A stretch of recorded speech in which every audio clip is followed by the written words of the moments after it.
how close is a 5-second solver to a 10-second solver? Well, 5 seconds, obviously, but just quick take a look at this clip from Cubehead Stream with Dylan Miller, and specifically look for the visual difference in speed between these two solvers. Either one.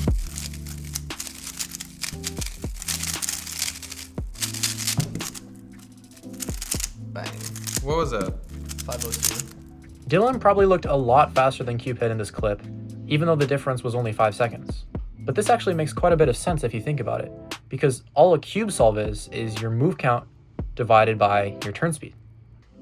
So if we just say your average move count is like 60 moves or something, which is pretty right about average for CFOP, then at 1 TPS, your solve would be 60 seconds.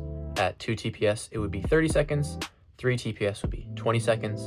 4 TPS would be 15. 5 TPS is 12. And 6 TPS is 10.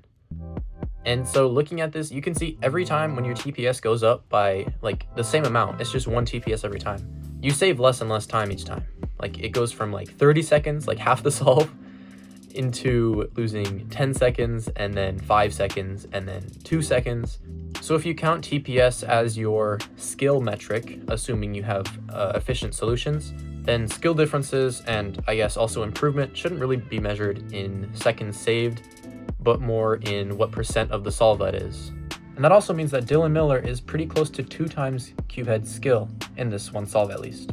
And that's just crazy to think about for me, because the times seem like really close together, but then they just aren't.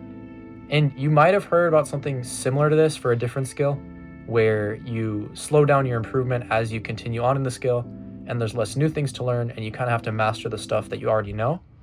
But look at this graph. This is what it would look like if you improved at a perfectly steady rate from the moment you picked up a cube to the moment you broke the world record, I guess. This is based off of a solve being 60 moves long, which is a pretty common thing. It can fluctuate a little bit, especially as you get better and when you're just starting out. But it tends to be around that if you know a good method. And that means on top of this graph, you still have to consider that you improve slower as you put more time into something. You might have heard the 80-20 rule, and that just means that 80% of the results will come in 20% of the time. And those numbers aren't super important. I don't even know how accurate they are. But the biggest thing to understand here is that as time goes on, you're going to improve less, right? The rate of diminishing returns. But to be fair, this graph is a little bit misleading because you can't just jump right into cubing and no CFOP right away. You have to start with the beginner method, and then as you slowly start to understand that, you can start working on more advanced techniques like F2L and CFOP, and then go from maybe 2-look OLL to 1-look OLL, same with PLL, and so on. Like all the efficiency won't be there right away until you are able to make it to pretty close to 60 moves every time. But this 60 move number does come into play, I would say probably around sub 20. I guess it depends on if you're more of an efficiency oriented person or a turn speed oriented person. Everyone's gonna have different move counts at different times, but I would guess right around sub 20 is when you start to be about as efficient as you can be. You can't save a ton of moves, learning new alg sets and such. And at this time, most of your improvements are going to come from TPS, which can be turn speed, look ahead, reducing pauses, any of that. And all this makes the difference between 10 seconds and 5 seconds so much bigger than it seems. Because as the TPS, and you could say skill, is only doubled, the amount of time put in, or you could say development of the skill, is a lot higher than 2 times.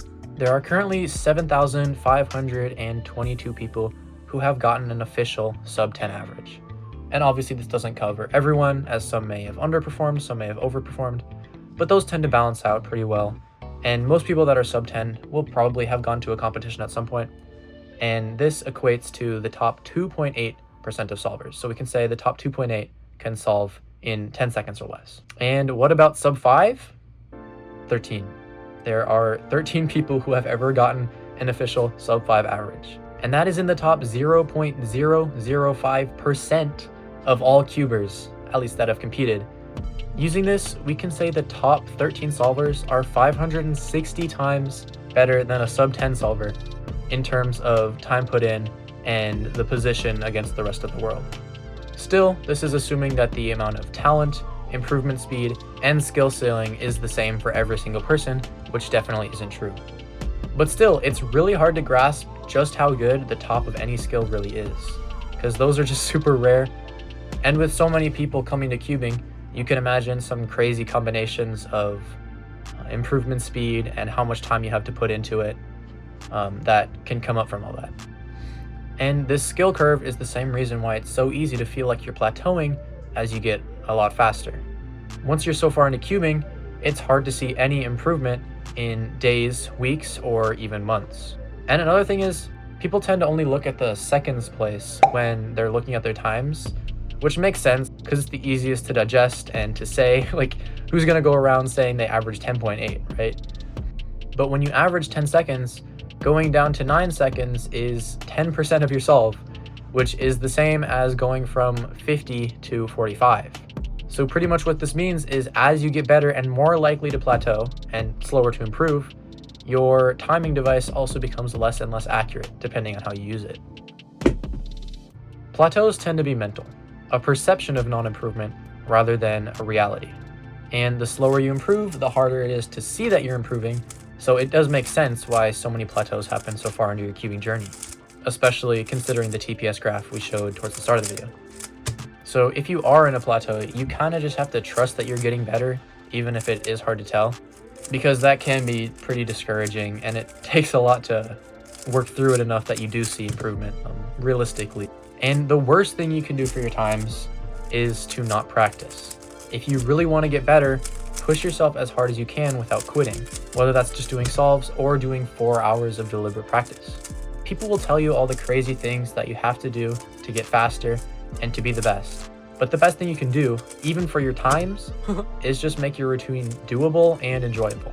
I used to often fall into thinking that enjoying my sessions was wasting time that I could be spending to improve, and that I always had to do the most optimal practice. But in the end, I just didn't like it and kind of stopped cubing altogether. If you don't enjoy what you're doing at least a little bit, then you're not going to come back to it.